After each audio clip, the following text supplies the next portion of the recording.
Hello दोस्तों, मेरा नाम है अरुण कुमार। एक बार फिर से नीट स्टडी यूट्यूब चैनल में आपका स्वागत है। आज के वीडियो में हम लोग ग्लोबल सिटीजनशिप एजुकेशन यानी CC6 का पार्ट 3 देखने वाले हैं। इससे पहले हमारा ग्लोबल सिटीजनशिप एजुकेशन पर 2 वीडियो आ चुका है, उसका लिंक मैंने डिस्क्रिप्शन में दे दिया है, आप उसे जल्दी से जाकर देख लीजिए। ठीक है, आज के वीडियो में हम लोग ह्यूमन राइट एजुकेशन यानी मानवाधिकार घोषणा और मानवाधिकार शिक्षा से रिलेटेड जो भी प्रश्न बनेगा उसे आज की वीडियो में देखेंगे। तो समय को बर्बाद किए बिना हम लोग चलते हैं, प्रश्न को देखते हैं ताकि आपका ज़्यादा समय वेस्ट ना हो। तो आज की वीडियो में हम लोग मानवाधिकार घोषणा यानी 1943 से रिलेटेड जो भी प्रश्न बनने वाला है उसे देखेंगे। ठीक है, पहला प्रश्न हम लोग देखते हैं। पहला प्रश्न हमारा है, मानवाधिकार से आप क्या समझते हैं? तो इसको देख लेते हैं। किसी भी मानव के बराबरी, आज़ादी और समान का अधिकार मानवाधिकार कहलाता है। यह व्यक्ति का जन्मजात अधिकार होता है जिसे कोई भी छीन नहीं सकता है। तो कोई भी मानव के बराबरी यानी आज़ादी और उसके समान का अधिकार मानवाधिकार कहलाता है। ठीक है, यह व्यक्ति का जन्मजात अधिकार होता है यानी जन्म से ही अधिकार होता है और इसे कोई भी छीन नहीं सकता है। तो मानवाधिकार के बारे में आप समझ गए होंगे, इसे नोट कर लीजिए। चलते हैं अगले पॉइंट की ओर हम लोग।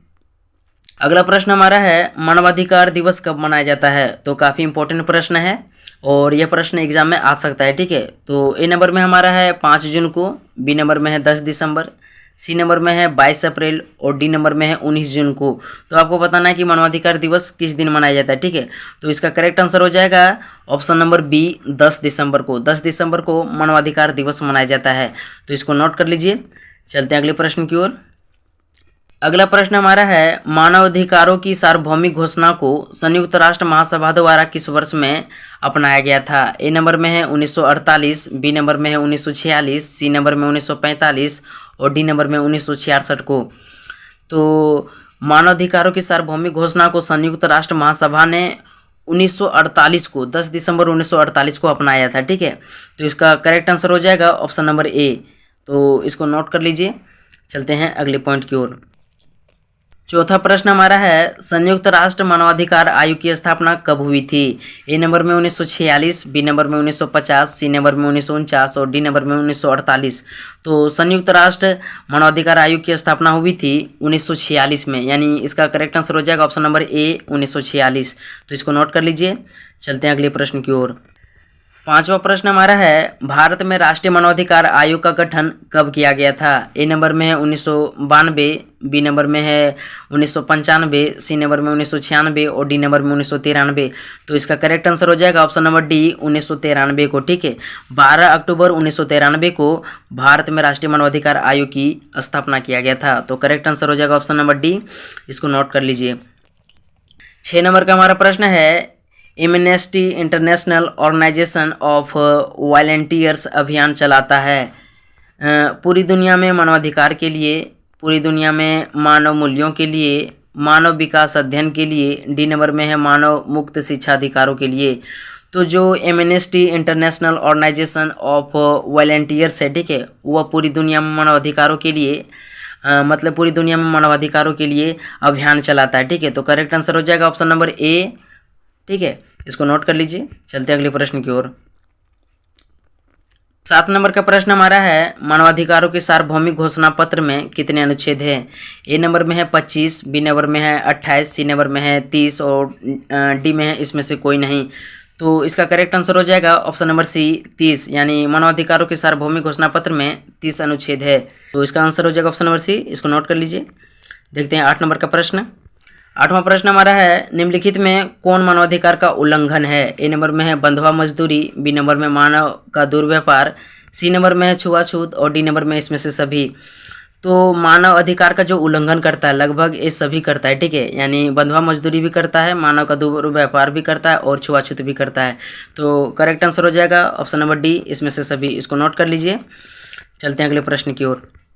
9 नंबर का प्रश्न हमारा है, सर्वप्रथम मानवाधिकार को 3 जेनरेशंस में किसने वर्गीकृत किया था? ए नंबर में एडमंड बर्फ ने, बी नंबर में कॉफी अन्नान ने, सी नंबर में केरल वासा ने और डी नंबर में इसमें से कोई नहीं। तो इसका करेक्ट आंसर हो जाएगा ऑप्शन नंबर सी, केरल वासा ने, यानी मानवाधिकारों को 3 जेनरेशंस में वर्गीकृत किया था, वह था केरल वासा। इन्होंने 1969 शायद 1979 में, ठीक है, 1979 में मानवाधिकारों को 3 जेनरेशंस में वर्गीकृत किया था। ठीक है, तो इसको नोट कर लीजिए। चलते हैं अगले प्रश्न की ओर। 10 नंबर का प्रश्न हमारा है, भारत में राष्ट्रीय मानवाधिकार आयोग के प्रथम अध्यक्ष कौन थे? तो आपको बताना है कि राष्ट्रीय मानवाधिकार आयोग के प्रथम अध्यक्ष कौन थे, ठीक है। ए नंबर में है HL दत्तू, बी नंबर में न्यायमूर्ति रंगनाथ मिश्र, सी नंबर में है ज्ञान सुधा मिश्रा, डी नंबर में इसमें से कोई नहीं। तो इसका करेक्ट आंसर हो जाएगा न्यायमूर्ति रंगनाथ मिश्र। तो जो न्यायमूर्ति रंगनाथ मिश्र है, ठीक है, वही भारत के राष्ट्रीय मानवाधिकार आयोग के प्रथम अध्यक्ष थे, ठीक है। तो इसका करेक्ट आंसर हो जाएगा ऑप्शन नंबर बी, इसको नोट कर लीजिए। चलते हैं अगले प्रश्न की ओर। 11 नंबर का प्रश्न है, भारत में वर्तमान में राष्ट्रीय मानवाधिकार आयोग के प्रथम अध्यक्ष कौन है? तो ए नंबर में है अरुण कुमार मिश्रा, बी नंबर में है HL दत्तू, सी नंबर में है न्यायमूर्ति रंगनाथ मिश्र, डी नंबर में इसमें से कोई नहीं। तो यहाँ थोड़ा सा प्रश्न गलती है, प्रथम नहीं, मतलब भारत में वर्तमान में राष्ट्रीय मानवाधिकार आयोग के अध्यक्ष कौन है, ठीक है। तो इसका करेक्ट आंसर हो जाएगा option number A, Arun Kumar Mishra. तो इसको नोट कर लीजिए। चलते हैं अगले प्रश्न की ओर। 12 नंबर का प्रश्न है, प्रसिद्ध नारा स्वतंत्रता, समानता और भ्रातृत्व किस क्रांति से जुड़ा है? ए नंबर में गौरवपूर्ण क्रांति, बी नंबर में फ्रांसीसी क्रांति, सी नंबर में रोमन क्रांति और डी नंबर में इसमें से कोई नहीं। तो इसका करेक्ट आंसर हो जाएगा ऑप्शन नंबर बी, फ्रांसीसी क्रांति से। यानी स्वतंत्रता, समानता और भ्रातृत्व की जो भावना है वह फ्रांसीसी क्रांति में देखने को मिला था। फ्रांसीसी क्रांति 5 मई 1789 ईस्वी को हुआ था, ठीक है। तो काफ़ी इंपॉर्टेंट प्रश्न है, इसको नोट कर लीजिए। देखते हैं अगला प्रश्न। 13 नंबर का प्रश्न है, निम्नलिखित में कौन बचपन बचाओ आंदोलन से जुड़े हैं? ए नंबर में है आसमा जहांगीर, बी नंबर में मलाला यूसुफजई, सी नंबर में कैलाश सत्यार्थी और डी नंबर में इसमें से कोई नहीं। तो इसका करेक्ट आंसर हो जाएगा option number C, Kailash Satyarthi. यानी जो कैलाश सत्यार्थी थे वह बचपन बचाओ आंदोलन से जुड़े हुए हैं, ठीक है। काफ़ी इंपॉर्टेंट प्रश्न है, इसको नोट कर लीजिए। अगला प्रश्न देखते हैं। 14 नंबर का प्रश्न है, मानवाधिकार कार्यकर्ता कैलाश सत्यार्थी किस संगठन से जुड़े हैं? यानी कैलाश सत्यार्थी से रिलेटेड इस तरह से भी प्रश्न आ सकता है। ए नंबर में है नारी शिक्षा से, बी नंबर में बचपन बचाओ आंदोलन से, सी नंबर में भूदान आंदोलन से, डी नंबर में असहयोग आंदोलन से। तो इसका करेक्ट आंसर हो जाएगा बचपन बचाओ आंदोलन से। यानी बचपन बचाओ आंदोलन से कैलाश सत्यार्थी जुड़े हुए हैं। तो इसको नोट कर लीजिए। अगला प्रश्न हम लोग देखते हैं। 15 नंबर का प्रश्न है, 2014 में नोबेल शांति पुरस्कार विजेता मलाला यूसुफजई किस क्षेत्र से जुड़ी है? ए नंबर में है नारी शिक्षा से, बी नंबर में बाल श्रम, सी नंबर में है मानव श्रम दुर्व्यापार, डी नंबर में इसमें से कोई नहीं। तो इसका करेक्ट आंसर हो जाएगा ऑप्शन नंबर ए, नारी शिक्षा। यानी फीमेल एडुकेशन से जो मलाला यूसुफजई है वह जुड़ी हुई है, ठीक है। इसे 2014 में नोबेल पुरस्कार से सम्मानित किया गया था और यह पाकिस्तान की रहने वाली है, ठीक है। तो काफ़ी इंपॉर्टेंट प्रश्न है, इसको नोट कर लीजिए। अगला प्रश्न हम लोग देखते हैं। 16 नंबर का प्रश्न हमारा है, मानवाधिकारों की सार्वभौमिक घोषणा का कौन सा अनुच्छेद घोषित करता है कि सभी मनुष्य स्वतंत्र एवं समान है? अनुच्छेद 10, अनुच्छेद 1, अनुच्छेद 21, उपयुक्त में से कोई नहीं। तो इसका करेक्ट आंसर हो जाएगा ऑप्शन नंबर बी, अनुच्छेद 1। यानी मानवाधिकार सार्वभौमिक घोषणा का अनुच्छेद 1 घोषित करता है कि सभी मनुष्य स्वतंत्र और समान है। इसको नोट कर लीजिए। अगला प्रश्न हम लोग देखते हैं। 17 नंबर का प्रश्न है, वर्गीकरण के अनुसार मानवाधिकार की प्रथम पीढ़ी किससे संबंधित है? ए नंबर में है स्वतंत्रता, बी नंबर में समानता, सी नंबर में भ्रातृत्व और डी नंबर में इसमें से कोई नहीं। तो इसका करेक्ट आंसर हो जाएगा ऑप्शन नंबर बी, समानता से।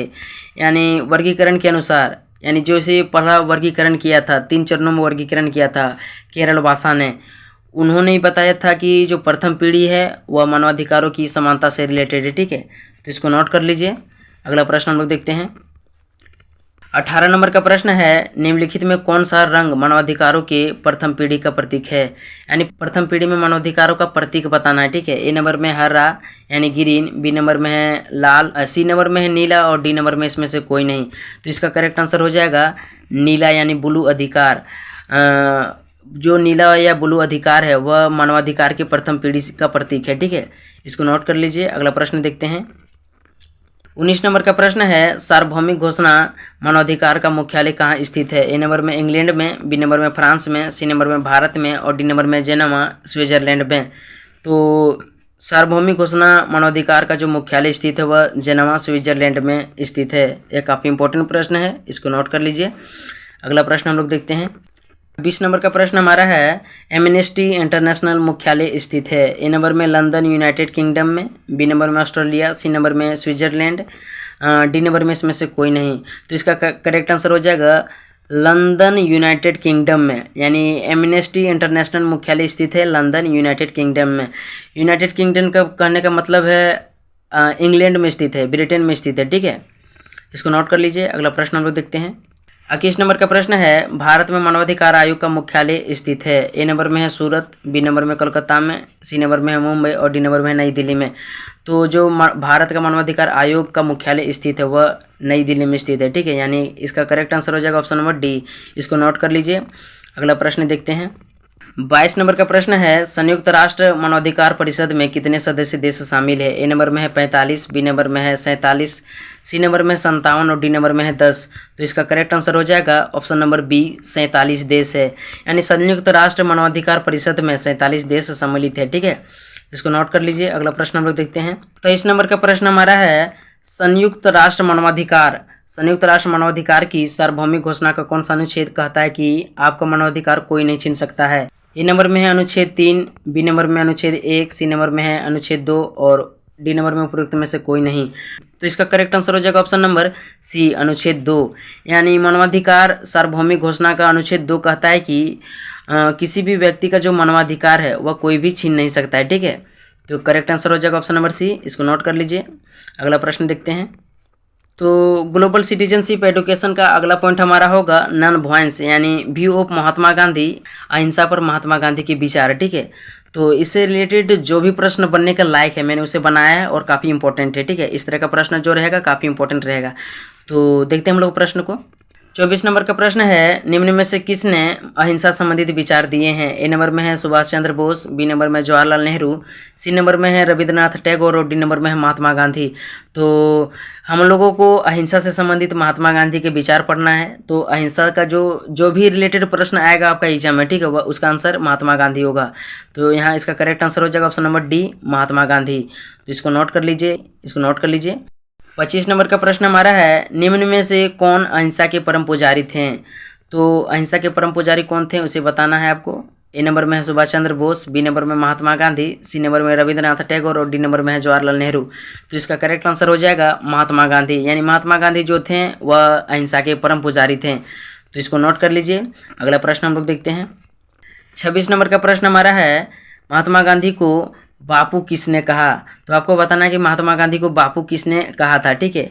ए नंबर में सुभाष चंद्र बोस, बी नंबर में जवाहरलाल नेहरू, सी नंबर में रविंद्रनाथ टैगोर और डी नंबर में है चर्चिल। तो इसका करेक्ट आंसर हो जाएगा option number A, Subhash Chandra Bose. यानी सुभाष चंद्र बोस ने ही सर्वप्रथम महात्मा गांधी को बापू कहकर बुलाया था। तो इसको नोट कर लीजिए।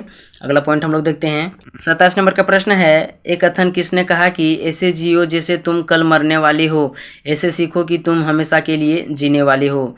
तो इसका करेक्ट आंसर हो जाएगा ऑप्शन नंबर सी, महात्मा गांधी, ठीक है। तो इसको नोट कर लीजिए, काफ़ी इंपॉर्टेंट प्रश्न है। अगले प्रश्न की ओर हम लोग चलते हैं। 28 नंबर का प्रश्न है, महात्मा गांधी का जन्म कब हुआ था। ए नंबर में 8 अक्टूबर, बी नंबर में 14 अगस्त, सी नंबर में 16 मई और डी नंबर में है 2 अक्टूबर। तो इसका करेक्ट आंसर हो जाएगा 2 अक्टूबर, ठीक है। 2 अक्टूबर 1869 को महात्मा गांधी का जन्म हुआ था। तो काफ़ी इंपॉर्टेंट प्रश्न है, इसको नोट कर लीजिए।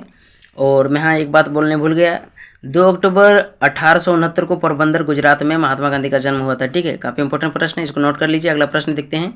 29 नंबर का प्रश्न है, अंतर्राष्ट्रीय अहिंसा दिवस कब मनाया जाता है। ए नंबर में है 5 जून, बी नंबर में है 14 अगस्त, सी नंबर में 2 अक्टूबर और डी नंबर में है 8 अक्टूबर। तो जो अंतर्राष्ट्रीय अहिंसा दिवस मनाया जाता है वह महात्मा गांधी के जन्म दिवस पर मनाया जाता है, यानी 2 अक्टूबर को, ठीक है।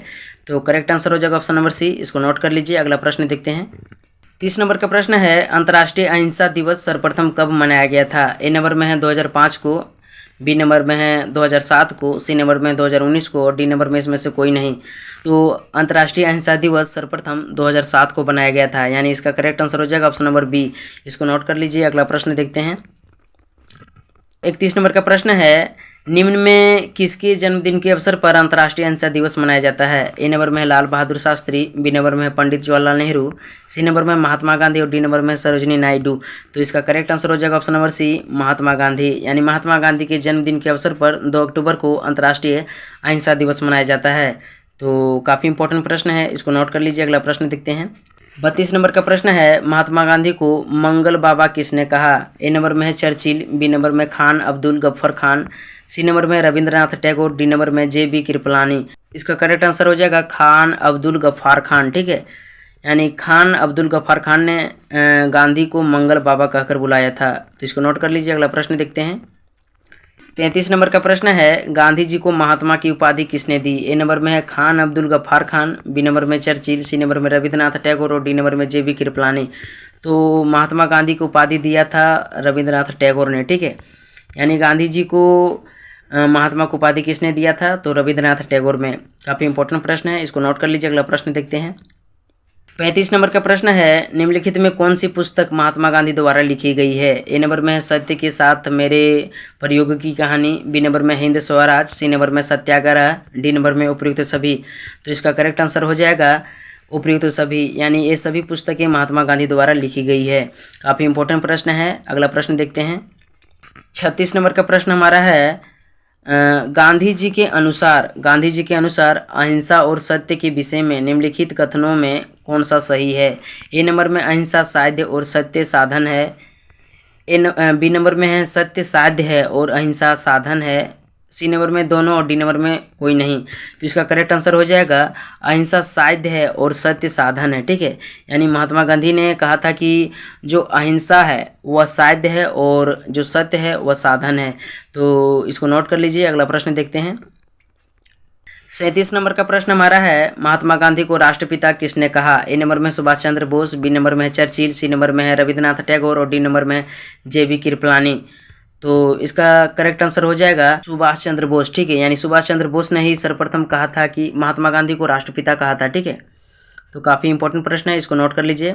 अगला प्रश्न देखते हैं। 38 नंबर का हमारा प्रश्न है, निम्नलिखित में किसने कहा कि अहिंसा विश्व का सबसे बड़ा ताकतवर अस्त्र है? तो अहिंसा से जो भी प्रश्न आपका आएगा वह महात्मा गांधी होगा, ठीक है। यानी महात्मा गांधी से रिलेटेड आपका प्रश्न आने वाला है, तो आप कभी भी भूलिएगा नहीं, यानी आपको टिक लगाना है महात्मा गांधी पर, ठीक है। तो इसका करेक्ट आंसर हो जाएगा महात्मा गांधी। तो इसको नोट कर लीजिए। चलते हैं 39 नंबर प्रश्न को देखते हैं। 39 नंबर का प्रश्न हमारा है, सत्य की प्राप्ति का एकमात्र साधन अहिंसा है, यह कथन किसका है? तो मैंने पहले ही बता दिया, अहिंसा से रिलेटेड जो भी आपका प्रश्न आएगा आपको टिक लगाना है महात्मा गांधी पर, ठीक है। तो करेक्ट आंसर हो जाएगा option number D, Mahatma Gandhi. तो काफ़ी इंपॉर्टेंट प्रश्न था, इसको भी नोट कर लीजिए।